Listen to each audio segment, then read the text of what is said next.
Have you ever had a story like Daniel's? He returned home from yet another interview, and it appears he will not be invited again. He entered the kitchen, where his wife, Everly, was making dinner. "Hello, sweetie. How did it go?" she inquired. Daniel stopped for a time, considering how to inform her of another disappointment. He'd been hunting for a new work for a month after getting let off. But not wanting to disturb his wife, he said, "It went well. They said they'd call back by the end of the week."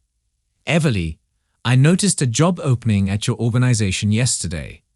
I satisfy the conditions, and I'm thinking about trying it," Daniel said. His wife glanced at him with concern and bit her lip. "Do you really want us to work at the same place?" she blurted out. "Do you think it's a good idea?" "Well, why not?" Daniel smiled as he continued.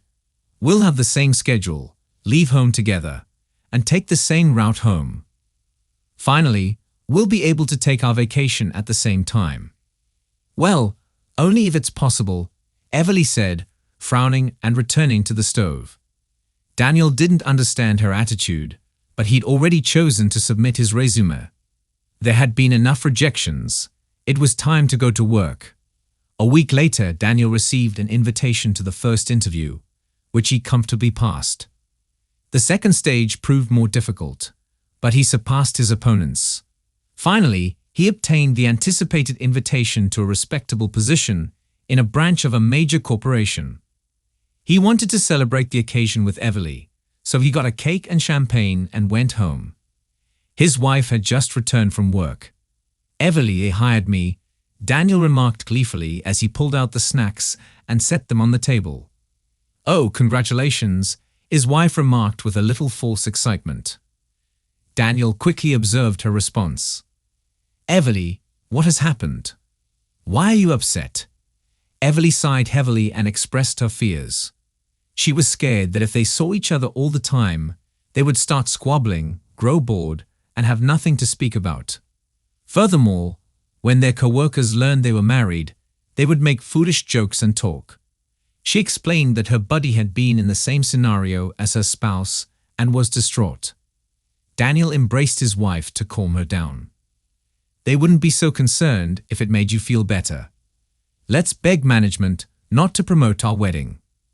Let us only have a working relationship at work," he told her. Everly eventually calmed down, and they sat down to eat cake. She denied the champagne, citing a headache. Contrary to his wife's concerns, life was improving. Daniel liked his new position, and the colleagues appeared nice. At first look, it appeared like someone was constantly there to help him in difficult situations. Things were also going well with his wife. Even though she worked in a different area of the large office, they occasionally crossed paths. Even the great distance worked in their favor. After all, they decided not to publicly discuss their relationship. So several months passed. One day, Daniel had to present paperwork to the accountant. As he walked to the right office, he noticed his wife's desk. She was not there. He glanced around and eventually spotted her. She sat on the edge of the table, where a man was sitting. She crossed her knees and pointed to some papers while smiling at him. It was obvious that he appreciated her company. He didn't treat her like a coworker. Daniel was jolted after viewing this scene. She had several inquiries. Then, one of her colleagues approached him. "Newbie lost," he said Daniel, slapping him on the shoulder. "Not at all." "Tell me who Everly is talking to right now," the guy requested. "That is Liam, the head of her department. He arrived a bit before you, by the way. But he's already made a lot of alterations to suit himself," said the colleague, laughing. "What do you mean?" Daniel did not comprehend. "Oh, newbie, you still have a lot to learn.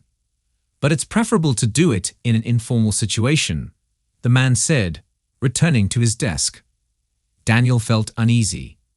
What were these ambiguous responses and odd jokes? She chose to observe Liam. He evidently felt well at home there. He chatted to other employees frequently, appeared confident, and occasionally arrogant. He spoke in a condescending tone when delivering mentorship advice. The female members of the workplace gravitated towards him, whether due to his rank or charisma. They approached him for advice, smiled politely, and thanked him warmly for his assistance. Then they stood by the water cooler, exchanged glances, and had an impassioned discussion. Daniel refused to let his colleagues' statements go. If he had a lot to learn, he was prepared. Soon, a chance to do so came. On Friday afternoon, HR requested that everyone assemble in the conference room to make general announcements to the whole staff. The company's huge annual corporate event will take place shortly in a banquet hall in the city center. Not only will their office be there, but so will numerous branches from surrounding cities. It will be a big occasion, so everyone should show how unified they are. After HR ended her address, everyone was thrilled with the news and anxiously discussed the next event. However, Daniel grew skeptical. He did not recall anything peculiar about Everly's conduct following such situations. She has worked there for 6 years. On the drive home, he discussed the impending event with his wife, recommending that they go together. However, his wife was unimpressed, claiming that these gatherings were generally boring.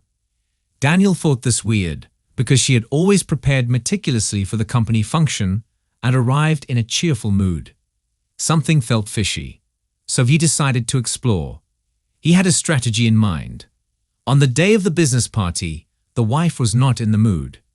She was getting ready and applying makeup hesitantly.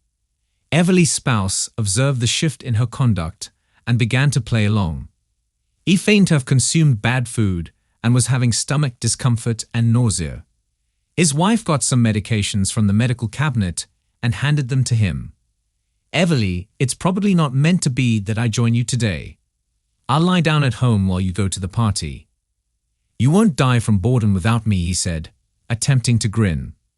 The wife scolded demonstratively and ordered him to get well quickly, while she began preparing quicker. She could barely conceal her calm excitement. The strategy worked. Daniel waited a few hours before heading to the event. By that point, the formal part should not have concluded. He got a cab and proceeded to the restaurant. When he entered the hall, he was shocked by how many people had gathered. Yes, it wasn't simply their office. Here, the man started walking around the room, seeking for his wife among the crowd. He approached the table with food and chose to observe from there. He was already imagining several scenarios of what may happen. A gathering of individuals had gathered nearby, and their discussion disturbed his thoughts. They were colleagues from his workplace. "I wonder what Everly will do this time," said the tall brunette. "She can't even drink. Have you noticed how she grows? Despite this, she may still demonstrate how unified we are," joked the young man, referencing a recent speech. "I bet she'll start hanging on to someone new like she did with Liam back then," she said. Everything became clearer. This was what he needed to find out.